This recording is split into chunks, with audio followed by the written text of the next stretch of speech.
হঠাৎ বিশ্বনবী দেখলেন আকাশের সূর্যের আলো ক্ষীণ হতে শুরু করেছে, কমতে শুরু করেছে। তিনি খেয়াল করে দেখলেন এর কারণ সাইয়েদনা জিব্রাইল বিশাল ফেরেশতাদের বহন নিয়ে পৃথিবীতে নেমে আসছেন। পড়েন সুবহানাল্লাহ। এসে বললেন, ইয়া রাসূলুল্লাহ, আমি 1,40,000 ফেরেশতা নিয়ে নেমে এসেছি। আপনি কি জানেন না, ঠিক একটু আগে মদিনাতে আপনার এক প্রিয় সাহাবা, তার নাম হচ্ছে মুআবিয়া ইবনে মুআবিয়া আল মুজানি, একটু আগে শেষ নিঃশ্বাস ত্যাগ করেছে। বিশ্বনবী বললেন, ইন্না লিল্লাহি ওয়া ইন্না ইলাইহি রাজিউন। সাইয়েদনা জিব্রাইল বললেন, ও নবী, আপনি কি আপনার প্রাণের সাহাবীর জন্য গায়েবানা জানাজা পড়বেন না?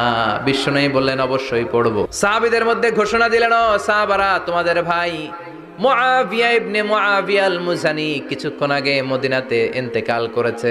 সবাই বাইরে বের হয়ে আসো, এই মাত্র আমরা, এই মুহূর্তে আমরা গায়েবানা জানাজা পড়ব। বিশ্বনবী